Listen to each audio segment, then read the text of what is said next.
नमस्कार साथियों, आप सभी का स्वागत है आपके अपने किराड़ू क्लासेस के इस बेहतरीन यूट्यूब चैनल के ऊपर।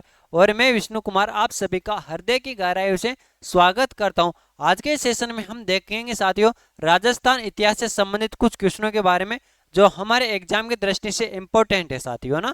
तो करें आज की सेशन की शुरुआत। और आज की सेशन की शुरुआत करने से पहले फिर से कहना चाहूंगा कि जो साथी किराड़ू क्लासेस के यूट्यूब चैनल के ऊपर पहली बार आए वह चैनल को सब्सक्राइब कर लीजिएगा और साथ ही बेल आइकन को प्रेस कर दे जिससे आने वाली वीडियो का नोटिफिकेशन आप तक पहुंच सके। तो बात करें आज के सेशन के पहले क्वेश्चन के बारे में। और आज के सेशन का हमारा पहला क्वेश्चन है, एकीकरण के समय धौलपुर का शासक कौन था। अब अपना राजस्थान एकीकरण से पहले 19 रियासतों और 3 ठिकानों के अंदर विभक्त यानी बिखरा हुआ राजस्थान, फिर अपने राजस्थान को एक जगह किया गया यानी अपने राजस्थान का एकीकरण किया जाता है। अब उस समय एकीकरण के समय धौलपुर था। अब धौलपुर का शासक कौन था, क्या पूछा है, एकीकरण के समय धौलपुर का शासक कौन था। क्या एकीकरण के समय धौलपुर का शासक महाराजा उदयभान सिंह थे, ऑप्शन बी महाराजा विनय सिंह थे, ऑप्शन सी महाराजा तेज सिंह थे, ऑप्शन डी महाराजा सैल सिंह थे। तो कौन थे भाई साहब, जल्दी से कमेंट करके बता दीजिएगा कि एकीकरण के समय धौलपुर के शासक कौन थे। अरे बहुत बढ़िया, कौन थे, महाराजा उदयभान सिंह धौलपुर के शासक थे। कौन थे, महाराजा उदयभान सिंह एकीकरण के समय धौलपुर के शासक थे। इस प्रकार ये क्वेश्चन एग्जाम में पूछा जा सकता है आपसे कि एकीकरण के समय कौन सी रियासत का कौन सा शासक था। और एक बात और याद रखनी है आपको, वह बात है कि 1857 की क्रांति से संबंधित, क्या 1857 की क्रांति अपने राजस्थान के अंदर होती है ना। अब 1857 की क्रांति के समय कौन सी रियासत का कौन शासक था ये भी आपको ध्यान रखना, इसके बारे में भी बता देंगे आपको बहुत जल्द, है ना। तो एकीकरण के समय धौलपुर का शासक तो कौन था, एकीकरण के समय धौलपुर का शासक महाराजा उदयभान सिंह थे। चलो आगे बढ़ते हैं अगले क्वेश्चन की तरफ। और अगला क्वेश्चन है, आजादी के दीवाने नामक पुस्तक किसने लिखी। अब बहुत सारी पुस्तकें लिखी जाती है जिसके अंदर से एक पुस्तक थी आजादी के दीवाने। कौन सी पुस्तक थी भाई साहब, आजादी के दीवाने पुस्तक थी। अबे आजादी के दीवाने पुस्तक है ना भाई, ये किसके द्वारा लिखी जाती है, क्या चंद्रशेखर आजाद के द्वारा लिखी जाती है, बिस्मिल्लाह खान के द्वारा लिखी जाती है, या दयानंद सरस्वती के द्वारा लिखी जाती है, या सागरमल गोपाल के द्वारा लिखी जाती है। जल्दी से बता दीजिएगा कि आजादी के दीवाने पुस्तक किसके द्वारा लिखी जाती है। तो आजादी के दीवाने पुस्तक लिखी जाती है, बहुत बढ़िया, सागरमल गोपाल के द्वारा। कौन सी पुस्तक थी सागरमल गोपाल की पुस्तक, कौन सी थी भाई साहब, पुस्तक थी कौन सी, आजादी के दीवाने। किसके दीवाने भाई साहब, आजादी के दीवाने। एग्जाम के दृष्टि से इंपॉर्टेंट पुस्तक है साहब की। आजादी के दीवाने किसके द्वारा लिखी गई, सागरमल गोपाल के द्वारा आजादी की दीवाने पुस्तक लिखी जाती है साहब। चलो आगे बढ़ते हैं अगले क्वेश्चन की तरफ। और अगला क्वेश्चन है, वनस्थली विद्यापीठ की स्थापना कब हुई थी। अब वनस्थली विद्यापीठ है कहाँ पे, वनस्थली विद्यापीठ, इसकी स्थापना कब हुई थी। अब बात करें अपन किसके बारे में, वनस्थली विद्यापीठ के बारे में। किसके बारे में, वनस्थली विद्यापीठ के बारे में। यह कहाँ पर है, यह निवाई टोंक के अंदर है। कहाँ पे, निवाई। और निवाई कहाँ पे भाई साहब, टोंक के अंदर है। निवाई कहाँ पे, निवाई टोंक के अंदर है। अब जो वनस्थली विद्यापीठ है ना भाई, इसकी स्थापना कब होती है, वर्ष 1935 के अंदर। कब होती है, वर्ष 1935 के अंदर होती है। और किसके द्वारा की जाती है, हीरालाल शास्त्री जी की पत्नी थी कौन, हीरालाल शास्त्री। हीरालाल शास्त्री जी की पत्नी थी कौन, रत्ना शास्त्री, है ना। कौन थी, पत्नी कौन थी भाई साहब, रत्ना शास्त्री। रत्ना शास्त्री के द्वारा स्थापना की जाती है, रत्ना शास्त्री। किनके द्वारा, रत्ना शास्त्री के द्वारा साहब, है ना। ये आपको ध्यान रखना है कि वनस्थली विद्यापीठ कहाँ पे, निवाई टोंक के अंदर, स्थापना वर्ष 1935 के अंदर किसके द्वारा, हीरालाल शास्त्री की पत्नी रत्ना शास्त्री के द्वारा की जाती है साहब। चलो आगे बढ़े अगले क्वेश्चन की तरफ। और अगला क्वेश्चन है आपके सामने, 30 मार्च 1949 को, कब, 30 मार्च 1949 को जयपुर में राजस्थान संघ का उद्घाटन किसने किया। अब 30 मार्च 1949 को, कब, 30 मार्च 1949 को जयपुर में, कहां पे, जयपुर में राजस्थान संघ। कौन सा संघ, राजस्थान संघ। इसका उद्घाटन किसके द्वारा किया जाता है साहब, इंपॉर्टेंट क्वेश्चन है। एकीकरण से संबंधित आपको एक क्वेश्चन तो अवश्य देखने को मिलेगा। अब बात करें डॉक्टर राजेंद्र प्रसाद के द्वारा, या ऑप्शन बी पंडित जवाहरलाल नेहरू के द्वारा, ऑप्शन सी इंदिरा गांधी के द्वारा, या ऑप्शन डी सरदार वल्लभ भाई पटेल के द्वारा। तो किसके द्वारा किया जाता है, जल्दी से बता दीजिएगा, कमेंट करके बताइए, है ना, जल्दी जल्दी कमेंट करिएगा। बिल्कुल, बहुत बढ़िया, किसके द्वारा, सरदार वल्लभ भाई पटेल के द्वारा। किसके द्वारा, सरदार वल्लभ भाई पटेल के द्वारा 30 मार्च 1949 को जयपुर में राजस्थान संघ का उद्घाटन किया था साहब, है ना। और 30 मार्च को क्या मनाया जाता है? 30 मार्च को राजस्थान दिवस मनाया जाता है। कौन सा दिवस मनाया जाता है? 30 मार्च को राजस्थान दिवस मनाया जाता है। चलो आगे बढ़े और अगला क्वेश्चन है, मत्स्य संघ राजस्थान के गठन का प्रथम चरण था। क्या? जो मत्स्य संघ था, कौन सा संघ? मत्स्य संघ। अभी मत्स्य संघ है ना, जो अपने राजस्थान के गठन का, क्या अपना राजस्थान का गठन हुआ यानी एकीकरण का प्रथम चरण था, यानी अपने राजस्थान का एकीकरण हुआ, उसका प्रथम चरण कौन सा था? यानी प्रथम चरण था कौन सा? मत्स्य संघ। कौन सा था? मत्स्य संघ। अब इसमें से कौन से राज्य या सूबे इस संघ में हिस्सा थे? यानी मत्स्य संघ के अंदर कौन कौन सी रियासतों का विलय किया गया, ये बताना है आपको ना। अब कौन कौन सी रियासतें? अलवर, भरतपुर, धौलपुर, करौली, या बांसवाड़ा, बूंदी, डूंगरपुर, झालावाड़, या option C Bikaner, Jaipur, Jaisalmer, Jodhpur, option D Kishangarh, Kota, Pratapgarh, Shahpura. तो जल्दी से बता दीजिएगा कि मत्स्य संघ के अंदर, किसके अंदर? मत्स्य संघ के अंदर कौन कौन सी रियासतों का विलय किया जाता है साहब? बहुत बढ़िया, बहुत बढ़िया, बहुत बढ़िया, है ना, बहुत बढ़िया। कौन सी? अलवर, भरतपुर, धौलपुर, करौली। कौन सी भाई साहब? अलवर, धौलपुर, भरतपुर, करौली। ऐसे याद रखना। क्या? मत्स्य संघ। कौन सा संघ रे भाई साहब? मत्स्य संघ।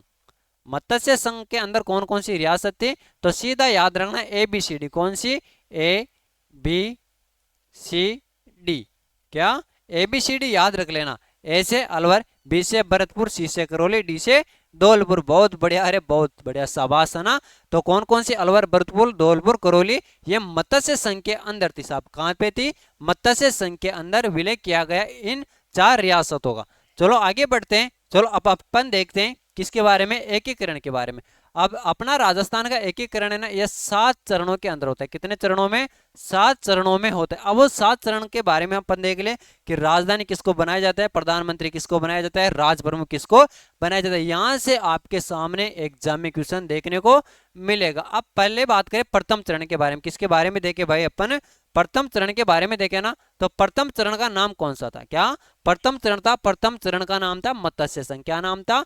प्रथम चरण का नाम था मत्स्य संघ। अब मत्स्य संघ का गठन कब किया जाता है? मत्स्य संघ का गठन किया जाता है 17-18 मार्च 1948 को। कब? या तो 17 तारीख मिल जाएगी या 18 मिल जाएगी, है ना। 17 मार्च या 18 मार्च 1948 को मत्स्य संघ का गठन किया जाता है। अब मत्स्य संघ के अंदर कौन कौन सी रियासतों का विलय किया गया? क्या मत्स्य संघ के अंदर कौन कौन सी रियासतों का विलय किया जाता है? तो अलवर, धौलपुर, भरतपुर व करौली। कौन कौन सी? अलवर, धौलपुर, भरतपुर, करौली को मिलाकर, क्या ये 4 रियासतों को मिलाकर मत्स्य संघ का निर्माण हुआ था साहब। कौन कौन सी रियासत है?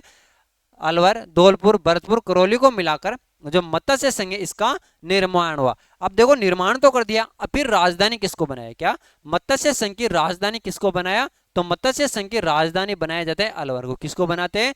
मत्स्य संघ की राजधानी अलवर को बनाते हैं। अब अलवर का राज प्रमुख किसको बनाया गया? क्या अलवर का राज प्रमुख यानी प्रथम चरण के अंदर राज प्रमुख किसको बनाया जाता है? राज प्रमुख बनाया जाता है धौलपुर के शासक थे। कौन? धौलपुर के शासक कौन थे? उदयपान सिंह। अभी अपन ने देखा था ना कि धौलपुर के शासक कौन थे? धौलपुर के शासक उदयपान सिंह थे। और इन्हीं के शासन काल के अंदर, या क्या जो उदयपान सिंह है, इन्हीं के शासन काल के अंदर क्या किया जाता है? जो धौलपुर रियासत है उसका विलय किया जाता है। अब इस समय प्रधानमंत्री किसको बनाया जाता है? क्या प्रथम चरण यानी मत्स्य संघ के अंदर प्रधानमंत्री किसको बनाया जाता है? तो प्रधानमंत्री बनाया जाता है भाई साहब शोभाराम कुमावत को। किनको? शोभाराम कुमावत को प्रधानमंत्री बनाया जाता है। अब आप प्रथम चरण का स्क्रीनशॉट ले लीजिएगा, उसके पश्चात हम आगे द्वितीय चरण की तरफ प्रस्थान करेंगे साहब। बहुत अच्छे, चलो द्वितीय चरण की तरफ चलते हैं। तो द्वितीय चरण के बारे में हम देखें। किसके बारे में? द्वितीय चरण के बारे में। तो द्वितीय चरण के अंदर जो राज्य का नाम रखा गया वो क्या रखा गया? राज्य का नाम रखा गया पूर्व राजस्थान या राजस्थान संघ। क्या रखा गया? पूर्व राजस्थान या राजस्थान संघ रखा जाता है। अब राजस्थान संघ का क्या? राजस्थान संघ का गठन कब किया जाता है? इंपॉर्टेंट है कि राजस्थान संघ का गठन कब किया जाता है? तो गठन किया जाता है 25 मार्च 1948 को। कब? 25 मार्च 1948 को किया जाता है। अब इसके अंदर कौन कौन सी रियासतों का विलय किया गया? यानी राजस्थान संघ है। क्या राजस्थान या पूर्व राजस्थान संघ है, इसके अंदर कौन कौन सी रियासतों का विलय किया गया? अब देखें, एक तो बांसवाड़ा, बूंदी, किशनगढ़, कोटा, झालावाड़, डूंगरपुर, प्रतापगढ़, शाहपुरा व टोंक को मिलाकर द्वितीय चरण संपन्न हुआ। यानी कौन कौन सी रियासतों का विलय हो गया? बांसवाड़ा का हुआ, बूंदी का हुआ, किशनगढ़, कोटा, झालावाड़, डूंगरपुर, प्रतापगढ़, शाहपुरा और टोंक को मिलाकर द्वितीय चरण संपन्न होता है साहब। यानी इन रियासतों को मिलाने के पश्चात द्वितीय चरण संपन्न होता है और राजस्थान संघ बन जाता है। अब ये रियासतों को तो मिला दिया गया। अब अपने राजस्थान के अंदर 3 ठिकाने थे। कौन से ठिकाने थे? 3 ठिकाने थे साहब, है ना। अब 3 ठिकानों का भी तो विलय होना आवश्यक है ना। क्या 3 ठिकाने थे? 3 ठिकाने का विलय होना आवश्यक था। अब 3 ठिकाने कौन कौन से थे जिनका विलय किया गया? कितने ठिकानों का विलय किया गया? यानी सबसे पहले ठिकाने का विलय थे कौन कौन से? एक तो कुशलगढ़ ठिकाना और एक लावा ठिकाना। कौन कौन सा? कुशलगढ़ ठिकाना और लावा ठिकाना। इनका विलय कौन से चरण के अंदर हुआ? इनका विलय भी द्वितीय चरण के अंदर होता है। कौन से चरण में? द्वितीय चरण के अंदर होता है। और फिर राजधानी किसे बनाया जाता है साहब? लड़ाई होती थी राजधानी के बारे में। किसके बारे में? कि राजधानी किसको बनाया गया। अब इन सब का विलय होने के पश्चात राजधानी बनाया गया कोटा को। किसको? कोटा को राजधानी बनाया गया। अब ये आपको ध्यान रखना है, एग्जाम के अंदर आपसे पूछ सकता है कि द्वितीय चरण के अंदर, क्या द्वितीय चरण के अंदर राजधानी किस जिले को बनाया गया? तो भाई साहब आपको बताना है कोटा जिला। अरे कौन सा जिला? कोटा जिला बताना है। फिर देखें कि द्वितीय चरण के अंदर राज प्रमुख किसको बनाया जाता है? यानी राजस्थान संघ का राज प्रमुख किसको बनाया जाता है? तो बनाया जाता है कोटा के महाराव थे कौन? भीम सिंह। किनको? कोटा के महाराव भीम सिंह को राजस्थान संघ का राज प्रमुख बनाया जाता है। और प्रधानमंत्री किसको बनाया जाता है? क्या प्रधानमंत्री बनाया जाता है? गोकुल लाल असावा को। किनको? गोकुल लाल असावा को प्रधानमंत्री बनाया जाता है साहब। क्या? गोकुल लाल असावा को प्रधानमंत्री बनाया जाता है। चलो आगे बढ़ते हैं तृतीय चरण की तरफ। क्या? तृतीय चरण। अब तृतीय चरण है ना भाई साहब, इसका नाम क्या रखा गया है? तृतीय चरण के अंदर राज्य का नाम क्या रखा गया है? क्या जो तृतीय चरण हुआ, तृतीय चरण के अंदर अपना राजस्थान का क्या नाम रखा गया?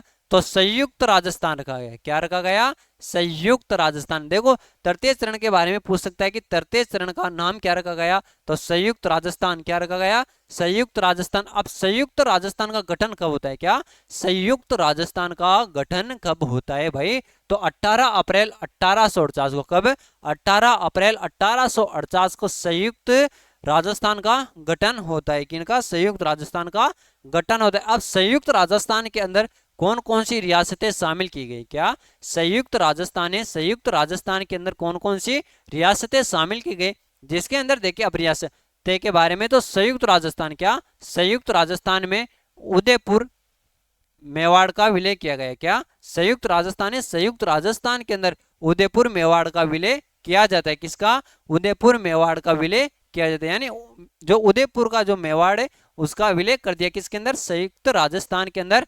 और इसके अंदर राज प्रमुख किसको बनाया जाता है? क्या भाई साहब राज प्रमुख किनको बनाया जाता है? तो राज प्रमुख बनाया जाता है मेवाड़ के भूपाल सिंह को। किनको? मेवाड़ के भूपाल सिंह को राज प्रमुख बनाया जाता है। और प्रधानमंत्री बनाए जाते हैं माणिक्य लाल वर्मा को। किनको?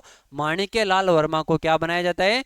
माणिक्य लाल वर्मा को प्रधानमंत्री बनाया जाता है। और राज प्रमुख बनाया जाता है मेवाड़ के भूपाल सिंह को। और इसका उद्घाटन किसके द्वारा किया गया? किसका?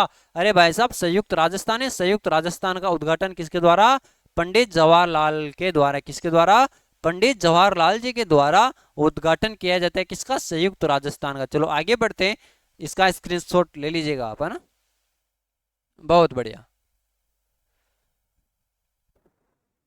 चतुर्थ चरण की तरफ बढ़ते हैं। और चतुर्थ चरण, क्या चौथा चरण होता है। चौथे चरण का नाम क्या रखा जाता है? तो चौथे चरण के अंदर राज्य का नाम रखा जाता है वर्त राजस्थान। क्या रखा जाता है?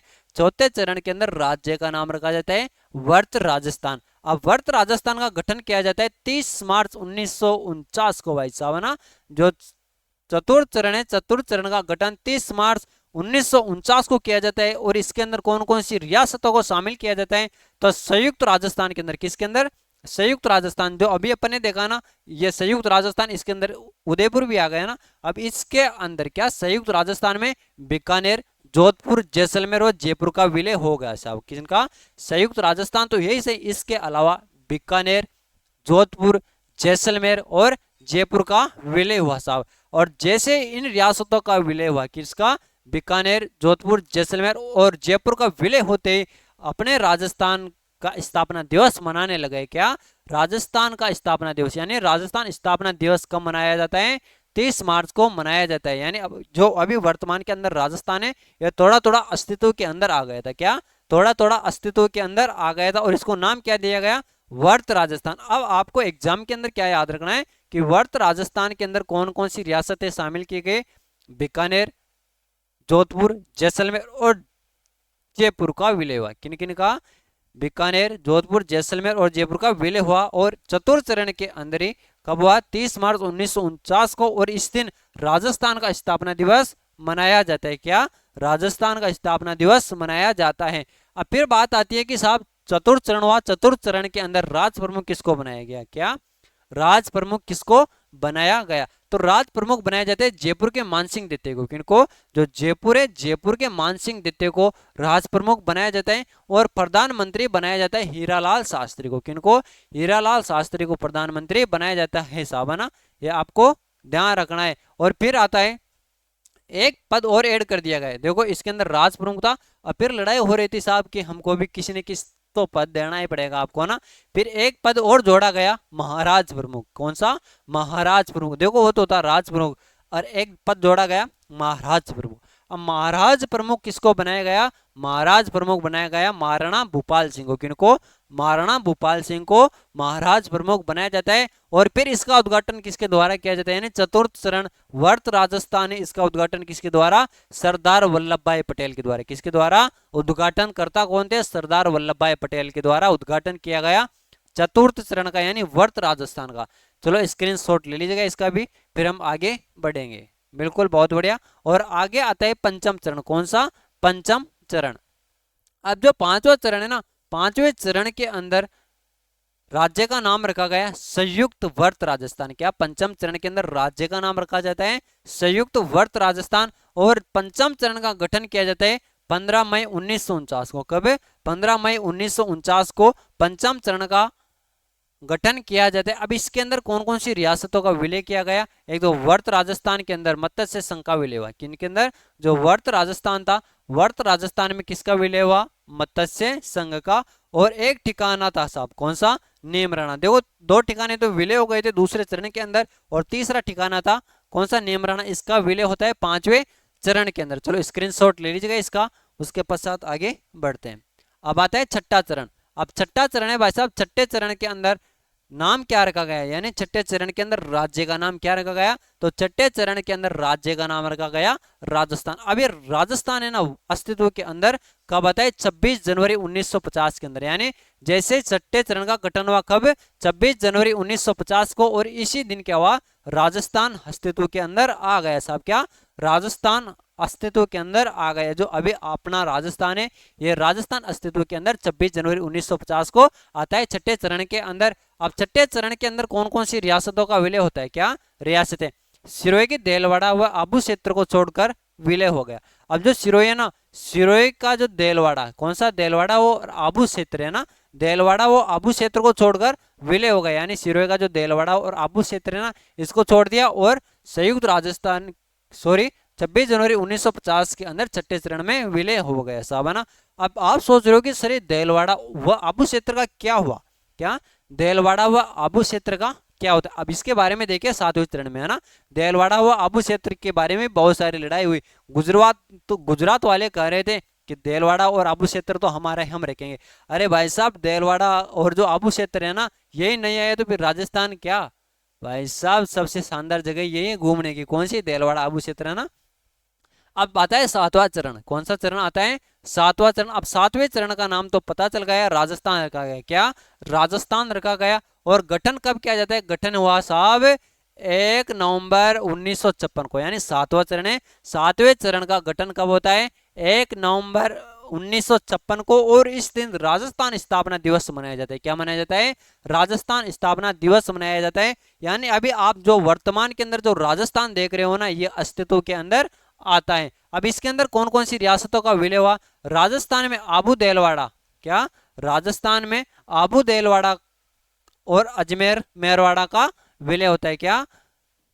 रियासतें राजस्थान में आबू देलवाड़ा अजमेर मेरवाड़ा का विलय होता है और मंदसौर मध्य प्रदेश ने सुनेल टप्पा क्षेत्र का विलय कर क्या जो मंदसौर मध्य प्रदेश है इसने सुनेल टप्पा क्षेत्र का विलय कर एकीकरण की प्रक्रिया पूर्ण की तथा झालावाड़ को सिरोंज क्षेत्र जो झालावाड़ है झालावाड़ को सिरोंज क्षेत्र मध्य प्रदेश को सौंपा क्या जो झालावाड़ है झालावाड़ का क्षेत्र था कौन सा सिरोंज क्षेत्र कौन सा था झालावाड़ है ना भाई साहब ना झालावाड़ का एक क्षेत्र था सिरोंज क्षेत्र अब ये सिरोंज क्षेत्र ने किसको दे दिया मध्य प्रदेश को सौंप दिया किसको मध्य प्रदेश को सौंप दिया गया और इस प्रकार वर्तमान राजस्थान जो आप अभी वर्तमान के अंदर जो राजस्थान देख रहे हो यह अस्तित्व के अंदर आता है 1 नवंबर 1956 के अंदर कब 1 नवंबर 1956 को अस्तित्व के अंदर आता है।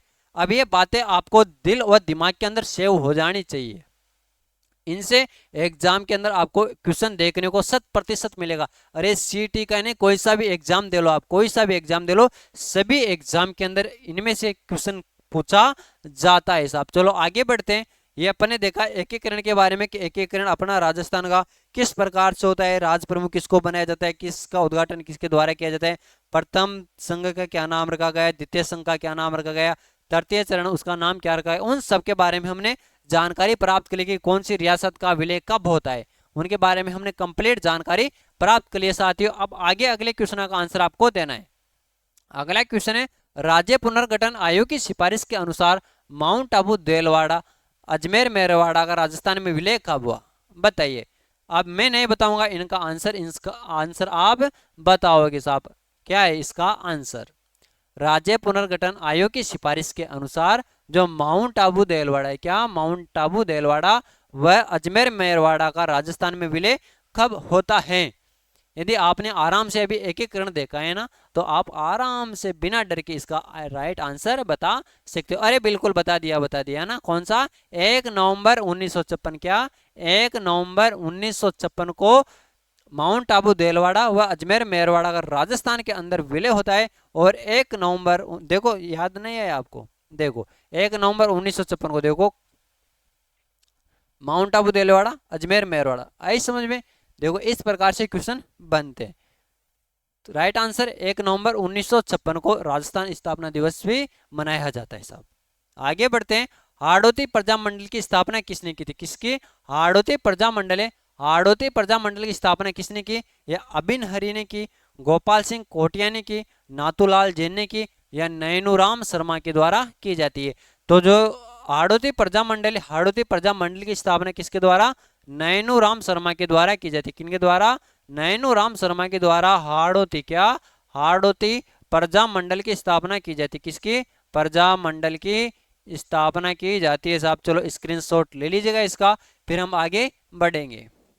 अगला क्वेश्चन है मत्स्य संघ के प्रधानमंत्री थे क्या मत्स्य संघ के प्रधानमंत्री कौन थे जल्दी से बताइएगा कि मत्स्य संघ के प्रधानमंत्री कौन थे।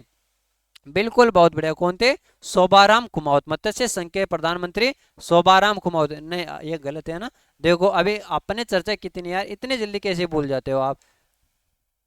देखो क्या है शोभाराम कुमावत क्या है शोभाराम कुमावत अभी अभी हमने चर्चा की थी। चलो अगला क्वेश्चन है आपके सामने राजस्थान में एकीकरण से पूर्व कितनी रियासतें थी। अब अपना राजस्थान है अपना राजस्थान का एकीकरण नहीं हुआ था उससे पहले अपने राजस्थान के अंदर कितनी रियासतें थी क्या 20 रियासत थी 35 रियासत थी 33 रियासत थी या 19 रियासत थी। तो कितनी रियासतें थी 19 रियासतें थी और 3 ठिकाने थे। कितने ठिकाने थे 3 ठिकाने थे साहब है ना। अब 3 ठिकाने के बारे में भी आपको ध्यान रखना है। एक तो कौन सा नीम राणा कुशलगढ़ और लावा। अरे भाई साहब क्या लावा अरे क्या भाई साहब लावा। ये ध्यान रखना है आपको कि राजस्थान में एकीकरण से पूर्व 19 रियासतें 3 ठिकाने थे भाई। आगे बढ़ते हैं। कबीर पाठशाला व पुत्री पाठशाला का गठन हुआ क्या भाई साहब कबीर पाठशाला और पुत्री पाठशाला का गठन हुआ था क्या नागौर के अंदर हुआ था बीकानेर में हुआ था जोधपुर में हुआ था या चूरू के अंदर हुआ था साहब। कब हुआ था बिल्कुल बहुत अच्छे कब चूरू के अंदर हुआ था। कहाँ पे हुआ था कबीर पाठशाला व पुत्री पाठशाला का गठन चूरू के अंदर होता है। चलो आगे बढ़ते हैं अगले क्वेश्चन की तरफ। जमनालाल बजाज ने सरकार संघ की स्थापना कहाँ की थी। अब जमनालाल बजाज जी भाई कौन, जमनालाल बजाज जी, इनके द्वारा एक संघ की स्थापना की गई थी। कौन सा संघ था, चरखा संघ। अब उस चरखा संघ है ना, उसकी स्थापना कहाँ पे की गई थी, क्या सीकर के अंदर, झुंझुनू के अंदर, भरतपुर के अंदर या जयपुर के अंदर। तो कहाँ पे की गई थी, जयपुर के अंदर। कहाँ पे, जयपुर के अंदर चरखा संघ की स्थापना, किसकी, चरखा संघ। और किसके द्वारा, जमनालाल बजाज के द्वारा। किसके द्वारा, जमनालाल बजाज। किसके द्वारा, जमनालाल बजाज के द्वारा साहब। अब आप इसका स्क्रीनशॉट ले सकते हो। फिर हम आगे बढ़े और अगला क्वेश्चन है, वर्ष 1918 में, क्या, वर्ष 1918 में दिल्ली में, वर्ष 1918 में दिल्ली के चांदनी चौक में स्थित मारवाड़ी पुस्तकालय में राजपूताना मध्य भारत सभा की स्थापना की थी। अब बहुत इंपॉर्टेंट क्वेश्चन है ना, कि वर्ष 1918 में दिल्ली के चांदनी चौक में, कहा, दिल्ली के चांदनी चौक में स्थित मारवाड़ी पुस्तकालय, कौन सा था, मारवाड़ी पुस्तकालय में राजपूताना मध्य भारत सभा, कौन सा, राजपूताना मध्य भारत सभा की स्थापना किसने की थी, क्या रघुनाथ मेहता ने की थी, जमनालाल बजाज ने, हीरालाल शास्त्री ने या बाल मुकुंद बिस्सा ने। तो बताइएगा साहब। दिल्ली के चांदनी चौक में स्थित मारवाड़ी पुस्तकालय के अंदर राजपूताना मध्य भारत सभा की स्थापना किसने की थी साहब, तो किसने की थी, जमनालाल बजाज ने। किसने की थी, जमनालाल बजाज ने की थी। चलो आगे बढ़ते हैं। अगला क्वेश्चन है, जोधपुर लीजियम नामक सेना का गठन कब हुआ था, क्या, जोधपुर लीजियम नामक सेना का गठन कब किया गया था। तो बिना समय गवाए हुए बता देते हैं, 1936 के अंदर किया गया था। कब किया गया था, 1936 के अंदर किया जाता है। चलो आज के सेशन का हमारा अंतिम क्वेश्चन है, मारवा मेवाड़ की पुकार, क्या, मेवाड़ की पुकार किस आंदोलन से संबंधित है, क्या, मेवाड़ की पुकार किस आंदोलन से संबंधित है, क्या मीणा आंदोलन से संबंधित है, या एक ही आंदोलन से संबंधित है, या बिजोलिया आंदोलन से संबंधित है, या उपयुक्त में से कोई नहीं। तो जल्दी से बता दीजिएगा क्या होगा इसका राइट आंसर। बिल्कुल, बहुत बढ़िया। कौन सा, एक की आंदोलन। कौन सा आंदोलन, एक की आंदोलन, जो मेवाड़ की पुकार का संबंध है, क्या, मेवाड़ की पुकार। बहुत बढ़िया भाई साहब, है ना। चलो स्क्रीनशॉट ले लीजिएगा इसका भी। फिर हम आज के सेशन के यहाँ पर समाप्त करते हैं साहब। अब ये बताइएगा आप कि आपकी तैयारी किस तरीके से चल रही है। मेरे को पूरा विश्वास है कि आप अपनी तैयारी के अंदर जबरदस्त लगे होंगे। बिल्कुल, है ना। यदि आपको किसी भी प्रकार का कोई कंफ्यूज हो तो आप कमेंट कर सकते हो किसी क्वेश्चन को लेकर। और यदि आपने अभी तक सीईटी ग्रेजुएशन लेवल का एडमिट कार्ड डाउनलोड नहीं किया, वो भी कर सकते हो। किराड़ू क्लासेज की यूट्यूब टीम आपके लिए हमेशा तत्पर है साहब, आपके सहयोग के लिए। और जो भी समस्या हो तो कृपया आप कमेंट करके भी बताया करें। तो सभी का धन्यवाद, thank you, all the best, जय हिंद, जय भारत, राम राम।